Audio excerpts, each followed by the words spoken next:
India में होते तो हमारी लाइफ, हमारे एक्सपेंस और बजटिंग सारी चीज़ें अलग तरीके से चलती है, अलग कैलकुलेशन से चलती है, क्योंकि हम हमारे परिवार के साथ रह रहे होते हैं। और यहाँ आने के बाद सारी चीज़ें डगमगा जाती है और कैलकुलेशन करना थोड़ा डिफिकल्ट हो जाता है, क्योंकि चार्जेस डॉलर्स में लगते हैं, टैक्सेस डॉलर्स में कटते हैं और खर्चे भी डॉलर्स में होते हैं। तो कुछ मेरी टिप्स एंड ट्रिक्स है जो मैंने खुद की लाइफ में एज ए स्टूडेंट बहुत अच्छे से फॉलो किया था और अच्छी खासी इनकम भी इकट्ठा करके इंडिया भिजवाया था। तो मैं आपसे वो शेयर कर देता हूँ। I wish and I hope कि वो आपके लिए यूजफुल हो जाएगी।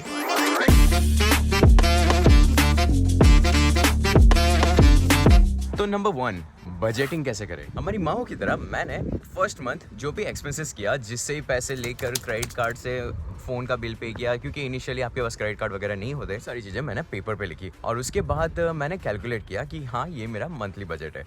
धीरे धीरे समय जाता रहा, 3 महीने हो गए और मैंने देखा कि एडिशनल एक्सपेंसेस ऐड हो रहे थे। बेवजह मैं कपड़े लिए जा रहा था और बेवजह कुछ फन एक्टिविटीज़ में खर्चे किया जा रहा था। मैंने उसे नोट डाउन किया और उसके बाद मैंने उसे अपने एक्सपेंसेस में से काटना चालू किया। जैसे रेस्टोरेंट जाना हो गया, रेस्टोरेंट जाने के लिए मैं कभी ना नहीं कह पाता था। मेरे फ्रेंड ने एक दिन रेकमेंड किया कि देख भाई, तू अभी नया है तो तू ना कह सकता है फ्रीली, और उस चीज़ ने मुझे कॉन्फिडेंस दिया और कहा कि ये चीज़ कभी किसी को बुरा ही नहीं लगेगा, क्योंकि आप अपने ध्येय, लक्ष्य जो लेकर आए हो उस पर फोकस हो। तो बजटिंग करना पॉइंट नंबर 1 है, जिससे आप पैसे बचा सकते हो। Tip number 2, cutting expenses and identifying the important part of budgeting. तो अगर आप नोट डाउन करें तो रेस्टोरेंट वाला खर्चा, गेम जोन में जाकर खेलने वाला खर्चा और मूवीज़ देखने का खर्चा, ये सारी चीज़ें आप रिड्यूस आउट कर सकते हो या फिर लिमिट कर सकते हो। जैसे कि मूवीज़ की एक ट्रिक बताता हूँ। यहाँ पर अगर आप ट्यूसडे किसी भी सिनेप्लेक्स में जाओ कनाडा वाइड, तो आपको 50% ऑफ मिलता है। ये सभी जगहों पे आप अगर बचा सकते हो तो बचाया जा सकता है। Other than that this things are not important, क्योंकि ऑनलाइन इतने सारे प्लेटफॉर्म है जहाँ पर आप अपना एंटरटेनमेंट ढूंढ सकते हो। तो main target should be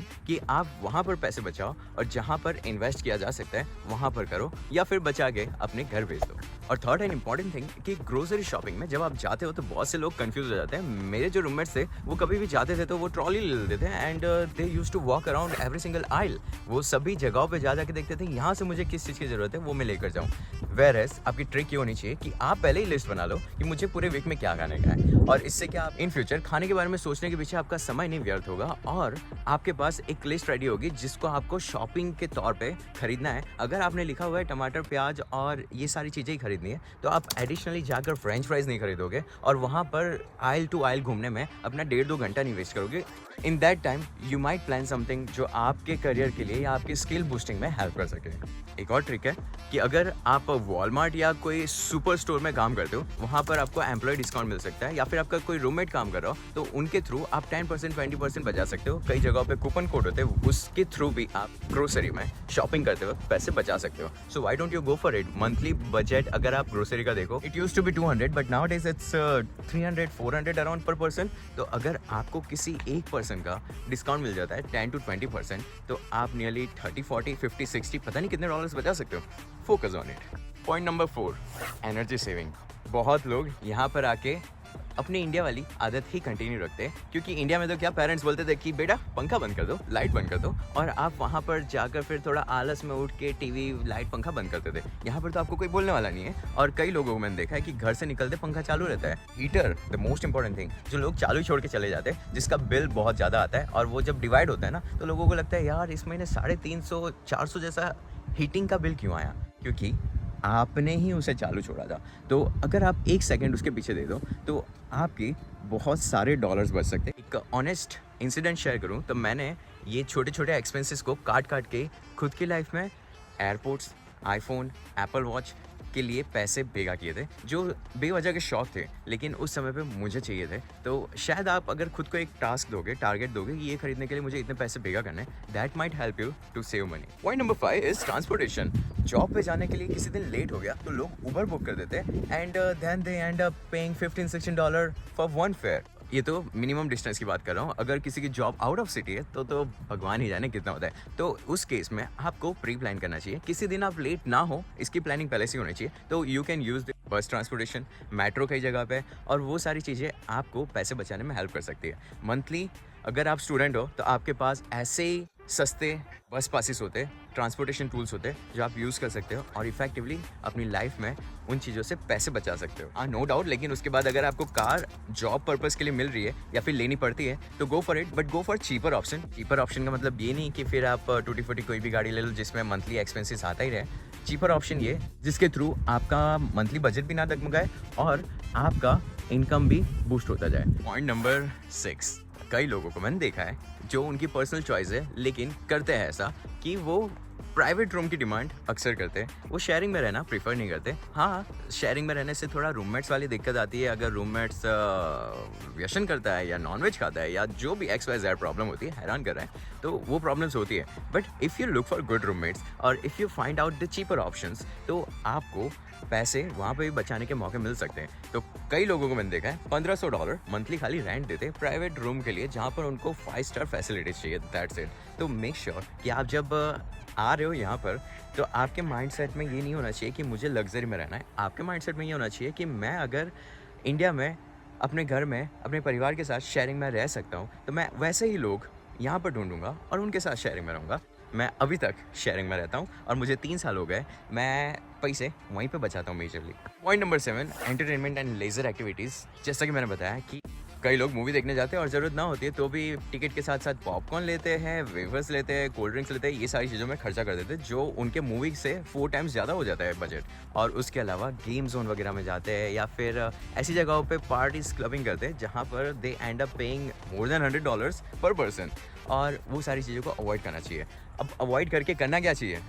book reading, जो मैंने पर्सनली मेरी लाइफ में किया और मुझे हेल्पफुल लगा। स्किल्स बूस्ट करने के लिए कोर्सेरा पे कोर्स लेकर बैठ जाओ। रात को 9 बजे अगर आप फ्री हो तो 12 बजे तक कोर्सेरा के कोर्स लेकर बैठो।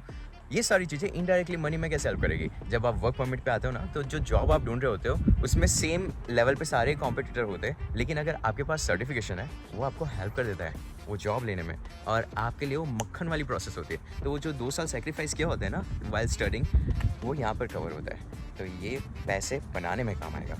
पॉइंट नंबर 8, क्रेडिट कार्ड का यूज़। कईयों को पता नहीं है कि किस तरह से क्रेडिट कार्ड मैनेज किया जाता है, किस तरह से क्रेडिट स्कोर मैनेज किया जाता है, बूस्ट किया जाता है और डेप्ट में से निकला जा सकता है।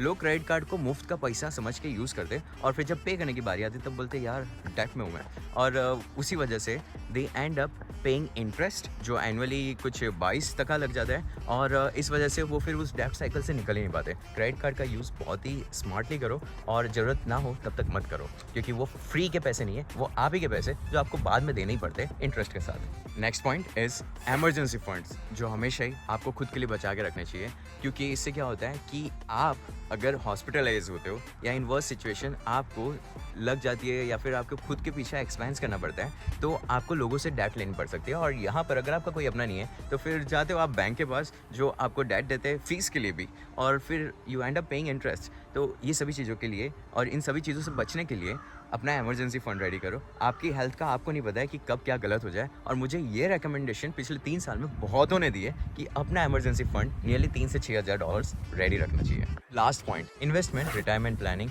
और अपना फाइनेंशियल मैनेजमेंट कैसे करना है उसका पूरा आपको मंथली स्कोर रेडी करना है। I know it's quite complicated. Investment में मैं एक्सपर्ट नहीं हुआ हूँ अभी तक, इसलिए मैं कुछ रेकमेंड नहीं करूँगा, लेकिन अगर आपको फाइनेंशियल प्लानिंग रेडी करने का है तो अपनी सारी चीज़ें एक पेज पे लिखना चालू करो। I know it sounds very old, क्योंकि आजकल तो नोट्स भी है, लेकिन क्या है कि फ़ोन जब आपके हाथ में रहता है तो आप है ना बाकी सारी एप्लीकेशंस पहले ओपन करोगे और उसके बाद देखोगे हाँ नोट्स में कुछ लिख लूँ। तो मेक श्योर ये चीज़ें आप करो जिससे आपके पैसे बचे जा सकते हैं। पैसे बचेंगे तो आप ही के फ़ायदे में होगा, और फ़ायदे में होगा तो फिर आप जाकर आगे सोचोगे कि मुझे गाड़ी लेना है, बंगला लेना है या फिर अच्छा खासा बिजनेस में इन्वेस्ट करना है। ये सारी चीज़ें आपके हाथ में है। मैंने खुद भी ये सारी चीज़ें इतनी अच्छी तरह से अचीव नहीं की है, बट मैंने स्लोली एंड स्टेडीली सारी चीज़ें धीरे धीरे प्लान कर रखी थी। मैंने अभी तक बंगला, गाड़ी इतने अच्छे मुकाम पे अचीव नहीं किया, लेकिन मैंने ये सारी चीज़ें अपनी लिस्ट में सेटअप कर रखी थी जहाँ पर मैं बचा रहा हूँ और आगे इन्वेस्ट कर रहा हूँ। तो ये थी मेरी सारी पर्सनल ट्रिक्स, और आपको अगर लगे कि कुछ और यूज़फुल हो सकता है वो आप कमेंट कर सकते हैं, और कैसा लगा ये वीडियो वही बता देना। और हाँ, शेयर करना मत भूलना, क्योंकि लोगों को ये सभी चीज़ों में बहुत प्रॉब्लम होती है। ठीक है, तो मिलते हैं अगले वीडियो में, और अपना प्यार बरसाते रहना। लेकिन कैसे? सब्सक्राइब करके करो सब्सक्राइब यार जल्दी।